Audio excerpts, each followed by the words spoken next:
नमस्ते भाइयों, मैं ब्रह्मदत्त आप लोगों के सामने फिर से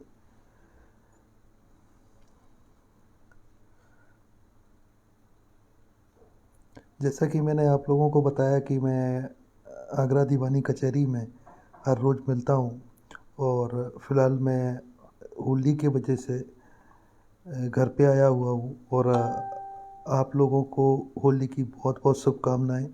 जितने लोग मेरे पेज पे हैं सबके परिवार अच्छी तरीके से बने रहें और माता रानी सबको हिम्मत दे। आज हम बात करेंगे कि 125 को हम कैसे खारिज कराएँ और किस तरीके से खारिज हो सकता है। क्योंकि आपने देखा होगा कि 1984 फैमिली कोर्ट एक्ट के तहत में जब भी फैमिली कोर्ट आदेश करती है तो हमेशा कितने भी आप एविडेंस दे दो, कितने भी आप सबूत दे दो, कुछ भी कर दो, नहीं सुना जाता और आदेश पारित किया जाता है, मेंटेनेंस दिलाया जाता है। जिसमें 3 आधार रहते हैं सबसे पहले कि फला आपकी पत्नी है या नहीं है। दूसरा ये रहता है कि वो भरण-पोषण पाने की अधिकारी है या नहीं है। तीसरा ये रहता है कि वो भरण-पोषण करने में सक्षम है या नहीं है। तो इन तीनों चीज़ों के आधार पे मेंटेनेंस हमेशा ही बाँधा जाता है। तो हमें किस हिसाब से, किस तरीके से हमें इस मेंटेनेंस को खारिज कराना है, इसी संबंध में आज हम आपसे बात करेंगे। क्योंकि काफ़ी लोग मुझे फ़ोन करते हैं, कुछ लोग तो व्हाट्सएप मुझे करते हैं तो ऐसी-ऐसी आपत्तिजनक चीज़ें भेजते हैं कि मतलब मन करता है कि कभी-कभी कि इन सारी चीज़ों को ख़त्म कर दूँ और ये सही नहीं है। अगर हम आप लोगों के लिए अगर लड़ रहे हैं तो इसका मतलब ये नहीं है कि आप लोग उसका गलत फ़ायदा उठाएँ, गलत तरीके से किसी को मिसयूज़ करने की कोशिश करें। इसलिए मैंने कुछ गाइडलाइंस रखी हुई हैं, उन गाइडलाइंस को आप फ़ॉलो करिए। हमारे नंबर पे आप संपर्क कर सकते हैं। हमारा नंबर जो व्हाट्सएप है 7906300632 उस पे आप संपर्क कर सकते हैं, उस पे आप अपना मैसेज छोड़ सकते हैं और आप लोग मेरी मदद करेंगे तो हम आपकी ज़रूर मदद करेंगे और मैं किसी भी काम के लिए मैं पैसे चार्ज करता हूँ और क्योंकि मेहनत करता हूँ, ज़िम्मेदारियाँ अपनी भी हैं, आप लोगों की ज़िम्मेदारियाँ भी देखनी है, अपनी भी ज़िम्मेदारियाँ देखनी है। तो आइए हम लोग बात करते हैं आज कि 125 सीआरपीसी जो है, उसको हम कैसे खारिज कराएँ? आपने देखा होगा कि सीआरपीसी 125 सिर्फ़ 2 कंडीशन पे खारिज हो सकता है। पहला तो ये है कि महिला हाईली एजुकेटेड है या फिर वो अपनी मर्ज़ी से पति के साथ नहीं रह रही है, उसको डिज़र्ट कर रही है। लेकिन वहाँ पे कंडीशन ये भी है कि महिला का मेंटेनेंस तब भी बन जाएगा यदि पति अपने साथ में कोई लड़की रख रहा है या किसी के साथ अवैध संबंधों में है। तो हालाँकि मैंने अपने यूट्यूब पे भी वीडियो डाले हुए हैं, मैंने पहले ही आपको बताया है कि किस तरीके से आपको करना है। आपने अमूमन देखा होगा कि जब आपने बहुत लोग मुझे बोलते हैं कि भैया मैंने 125 में जवाब दाखिल किया, मैंने सारे एविडेंस दे दिए, उसकी नौकरी के दे दिए, सब कुछ दे दिए, उसके बावजूद भी जज ने मेरे खिलाफ़ में मेंटेनेंस बाँध दिया। तो ये स्वाभाविक सी बात है क्योंकि आप जितने भी सबूत दे दें वो आपके पत्रावली पर, आपकी फ़ाइल पर लगे हुए हैं। लेकिन जैसा कि मैंने बताया कि मेंटेनेंस 3 चीज़ों पे बनता है। सबसे पहला ये होता है कि वो आपकी पत्नी है या नहीं। आपकी शादी हुई है, आप डब्ल्यूएच में इस चीज़ को स्वीकार कर रहे हैं कि हाँ, वो हमारी फलाँ हमारी पत्नी है। दूसरा ये है कि वो भरण-पोषण पाने की अधिकारिणी है या नहीं। तीसरी चीज़ ये आती है कि वो भरण-पोषण करने में सक्षम है या नहीं। इन तीनों चीज़ों पे सीआरपीसी 125 का प्रार्थना पत्र है, वो हमेशा डिसाइड होता है। लेकिन यहाँ पे अब हमें ये खारिज कराना है, तो हम कैसे खारिज करा सकते हैं, कैसे मेंटेनेंस से बच सकते हैं, ये देखने वाली बात होगी। जैसा कि आपने अधिकांश ये चीज़ सुनी है कि भाई 125 में आपके खिलाफ़ में कोई एक्स पार्टी ऑर्डर हो गया तो आपने क्या किया, उस आदेश को लेके तुरंत सेट असाइड कराने के लिए चले गए। 126 तो में आपने सेट असाइड करा दिया, पुनः सुनवाई के लिए लग गए। कोई बेनिफिट नहीं होगा मेरे ख्याल से, क्योंकि फिर वो वही चीज़ें आएंगी, वही 3 चीज़ें आएंगी जो चीज़ें मैंने अभी आपको बताई हैं। तो आपको क्या करना है, कैसे करना है? बहुत से लोग ये बोलते हैं कि नहीं आप ऐसा करो, नीचे फैमिली कोर्ट से आदेश हो गया है, आप उसको हाई कोर्ट में, तो मेरे भाई ऊपर आप चाहे भले ही ऑनरेबल सुप्रीम कोर्ट तक चले जाना, मेंटेनेंस को कम ज़्यादा किया जा सकता है, लेकिन मेंटेनेंस को खारिज नहीं कराया जा सकता। और मेंटेनेंस को खारिज कराने का सबसे एक ही बढ़िया तरीका है, और जैसा कि मैं अपने पिछले वीडियो में बताता भी रहा हूँ, और ये वीडियो बनाना मेरे लिए इसलिए भी ज़रूरी था, लाइव आना इसलिए भी ज़रूरी था, क्योंकि सबसे गहरी जो मार होती है वो मेंटेनेंस की होती है। क्योंकि जब एक बंदे के ऊपर 3 4 5 मुकदमे जब लगा दिए जाते हैं, तो इसका फाइनेंशियली तरीके से और मेंटली तरीके से वो बंदा टूट जाता है। जैसे कि आज की मेरी स्थिति है कि मैं फाइनेंशियली बहुत वीक हूँ, तो यही चीज़ें हैं कि वो फाइनेंशियल तौर पे टूट जाता है। उसके ऊपर जब कोर्ट का आदेश रहता है, मेंटेनेंस का रहता है, तो और ट्रैपिंग का जो ज़रिया होता है वो यही होता है कि किसी भी तरीके से पैसा निकालना। तो आपका कभी भी कोई आदेश हो, कोई भी कैसा भी आदेश हो, मेंटेनेंस सीआरपीसी 125 में, तो आपको क्या करना है, आपको शांत बैठना है मेरे ख्याल से, और आपको एजुकेशन का इंतज़ार करना है। जब भी वो 125(3) के तहत में एजुकेशन फाइल करने जाएगी, उसी न्यायालय में फाइल होगा जिस न्यायालय में आदेश हुआ है। जब वो एजुकेशन फाइल करने जाएगी 125(3) में, तो मजिस्ट्रेट की जिम्मेदारी बनती है कि वो आपको नोटिस करे। उस नोटिस पे ज़रूर लिखा होगा कि रिकवरी की जाए, ये किया जाए, वो किया जाए, लेकिन उसका कोई मतलब नहीं है। उस पर साफ साफ ये भी लिखा होता है कि आप अपना जवाब दाखिल करो।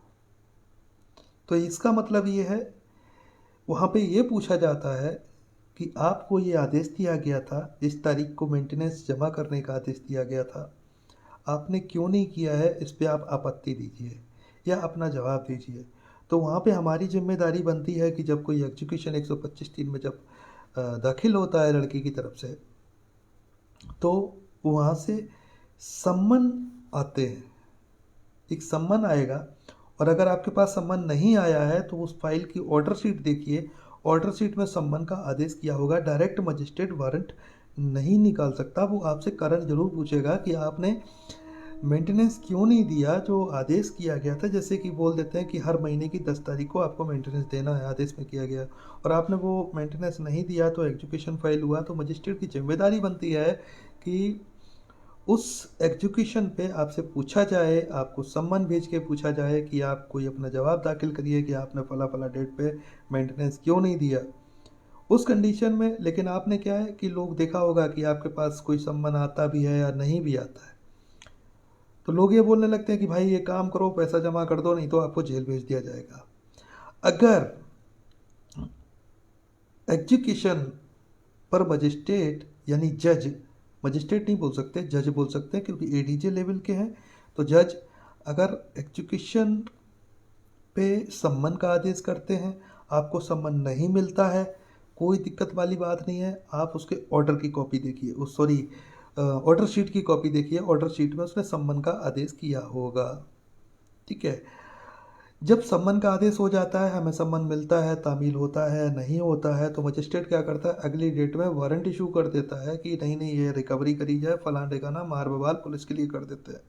तो यहाँ पे क्या होता है, अगर हमें सम्मन नहीं मिला है, हमारा पक्ष नहीं सुना गया है, तो यहाँ पे ये प्रोसेस इलीगल हो जाता है। क्योंकि नाजी हसीद उत्तर वर्सेस स्टेट ऑफ यूपी में साफ तरीके से कहा गया है कि अगर कोई एग्जीक्यूशन फाइल होता है 125(3) में, और प्रतिवादी को अगर सम्मन जारी होता है और सम्मन दिया जाता है, तो उसकी आप अगर वो चाहे तो उसकी आपत्ति दे सकता है कि साहब हमने क्यों नहीं दिया, और उसमें क्या क्या चीज़ें रही हैं, जो हमारी मेन फाइल थी उन मेन फाइल में क्या क्या गलतियां हुई हैं, हमारे कौन कौन से एविडेंसेस को नकारा गया है।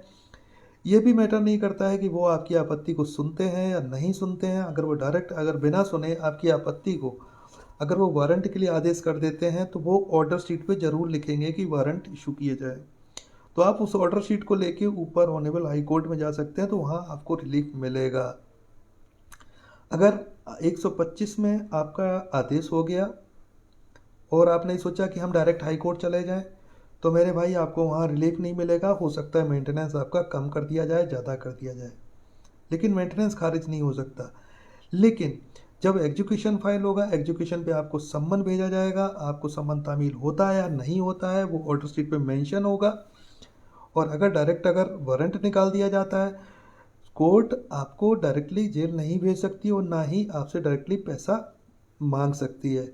ये देखो, हम लोग कानून नहीं जानते हैं, इसलिए हम लोगों को इस बारे में नहीं पता चलता है। हमारे वकील लोग जो बोल देते हैं बस वही सत्य होता है कि नहीं भाई पैसे लेके आना, नहीं तो आपको जेल भेज दिया जाएगा। जेल भेजने के लिए भी प्रावधान दिए गए हैं, 125(3) में साफ साफ तरीके से प्रावधान है।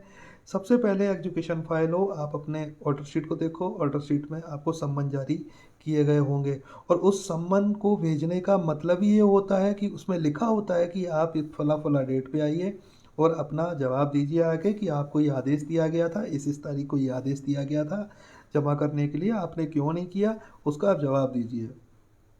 अगर वो सम्मन आपको नहीं मिलता है और डायरेक्ट वारंट निकल जाते हैं आपके खिलाफ, तो ये इलीगल प्रोसेस है और इसके खिलाफ, इस आदेश के खिलाफ आप ऊपर जा सकते हैं और आप बताएंगे कि साहब हमने पत्रावली में ये चीज़ें लगाई हैं, हमने फाइल में ये लगाया था, उसके बावजूद भी इनको डिनाई किया गया इन सारे तथ्यों को। तो हाई कोर्ट जो है वो कॉन्स्टिट्यूशनल बेंच है और आपकी चीज़ों को सुनेगी, सुनने के बाद आपको वहाँ से मेंटेनेंस में रिलीफ मिलेगा। और मेरी जिंदगी सवारी मुझको गले लगा के। और क्योंकि यही एक रास्ता है मेंटेनेंस खारिज कराने का, अदरवाइज आप चाहे उन्हें सुप्रीम कोर्ट तक चले जाओ, आपका मेंटेनेंस खारिज नहीं हो सकता। इतना ही मेरा कहना था। और बाकी प्रोसीडिंग आप जैसे चाहो तैसे कर सकते हो, 340 में भी जा सकते हो, 345 में भी जा सकते हो, CRPC 195 CRPC में भी जा सकते हो। अगर उसने झूठे कथन किए हैं या झूठे एफिडेविट दिए हैं तो नीचे स्थगन भी लगा सकते हो, वारंट की प्रोसेस को रोक भी सकते हो। तो मेरा कहने का मतलब है कि एक माइंड सेटअप करके चलना है। ऐसा नहीं है कि 125 में आपका कोई मेंटेनेंस का आदेश हो गया और तुरंत आप बड़बड़ा गए, परेशान हो गए और आप पहुंच गए हाई कोर्ट। तो मेरे भाई, वहाँ पे केवल आपका मेंटेनेंस कम या ज़्यादा हो सकता है, खारिज नहीं हो सकता, क्योंकि आप ये चीज़ स्वीकार करके चले हैं कि हमारी ये पत्नी है और स्वीकार करना लाजमी भी है। तो इसलिए मेरा कहने का मतलब यह है, जब भी 125 में कोई आदेश पारित हो, अगर एक्स पार्टी आदेश होता है तो आप सेटिसाइड कराने के लिए उसी न्यायालय में जा सकते हैं 126(2) के तहत। अगर आपका कोई ऑर्डर होता है 125 में, तो आप एग्जीक्यूशन का इंतज़ार करिए, उसके सम्मन का इंतज़ार करिए, ऑन एफिडेविट अपनी आपत्ति दीजिए। अगर मजिस्ट्रेट आपकी आपत्ति को सुन लेता है, मच बेटर। और अगर आपत्ति को नहीं सुनते हैं तो उस आदेश को लेकर आप हाई कोर्ट चले जाएंगे, तो आपके केस को मेरिट पर ख़त्म करना पड़ेगा और मेंटेनेंस आपका ख़त्म हो सकता है। और यही एक रास्ता है मेंटेनेंस ख़त्म करने के लिए, अदरवाइज कोई दूसरा रास्ता नहीं है।